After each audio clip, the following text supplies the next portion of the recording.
Cette semaine, une fois n'est pas coutume, j'aimerais non pas vous parler du dossier qui fait la couverture de La Vie, mais du magazine, dans son ensemble. Car l'hebdomadaire La Vie fait peau neuve, nouvelle maquette, nouveau logo, nouvelle formule, avec aussi de nouvelles rubriques. Une rubrique, par exemple, consacrée au débat d'idées, pour mieux comprendre les enjeux du monde contemporain, ainsi qu'une nouvelle rubrique mode de vie, consacrée au sujet de votre vie quotidienne, votre famille, votre santé, votre travail, votre vie, tout simplement. En plus des rendez-vous habituels de l'hebdomadaire, ce sont les nouveautés que je vous invite à découvrir dans un magazine plus riche, plus complet, plus pratique, plus pertinent, j'espère. Et vous pouvez le découvrir dès maintenant en kiosque, bien sûr, mais aussi sur notre site internet lavie.fr, où vous pouvez demander à recevoir gratuitement un exemplaire. Bonjour, Famille chrétienne se penche cette semaine sur la prière du rosaire. Et cela alors que l'Église fête ce samedi Notre-Dame du rosaire et que autour des dominicains sont réunis les membres et participants au grand pèlerinage du rosaire à Lourdes ces jours-ci. Des hommes, des femmes qui prient chaque jour la prière du rosaire nous témoignent dans nos colonnes des bienfaits de cette prière. On découvre comment elle est une manière simple et accessible à tous de se nourrir de l'Évangile et d'atteindre Jésus par Marie. Et puis dans nos pages d'actualité, un reportage poignant, alors que près de 120 000 Arméniens ont fui la province du Haut-Karabakh depuis l'offensive azérie du 19 septembre dernier. Notre envoyé spécial à Goris, tout près de la frontière avec l'Azerbaïdjan, a rencontré des réfugiés qui racontent leur exode et leur crainte aussi d'une véritable épuration ethnique. Ces sujets et beaucoup d'autres sont à retrouver dans Famille chrétienne et sur famillechrétienne.fr.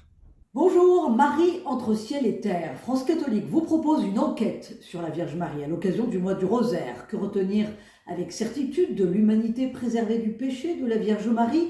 Gros plan sur ce que disent l'Ancien et le Nouveau Testament, mais aussi les récits apocryphes. Pourquoi l'appelle-t-on la nouvelle Ève? Le père Xavier Géron, qui est le traducteur du livre Les racines juives de Marie, nous éclaire sur la place qu'elle tient dans l'histoire du salut. À découvrir également dans France catholique, comme chaque semaine, le petit France catholique qui est destiné aux enfants et qui parle cette semaine du grand Saint Bruno. Et puis, vous lirez aussi la réflexion du professeur de philosophie Ronan Archier, qui en contemplant la voûte céleste se demande pourquoi Dieu s'intéresse à une personne aussi chétive que nous. Enfin, le Tour de France, comme des sanctuaires mariaux, comme chaque semaine, halte à Notre-Dame de Recouvrance dans l'Orne, où Henri IV est venu en pèlerinage juste avant sa conversion. Beaucoup de choses donc à découvrir sur abonnement ou sur france-catholique.fr. Bonjour, cette semaine dans Informe, nous abordons un sujet qui a été mentionné par le président Macron, la planification écologique. Cette notion de planification avait connu ses heures de gloire après-guerre pour la reconstruction de l'Europe totalement dévastée.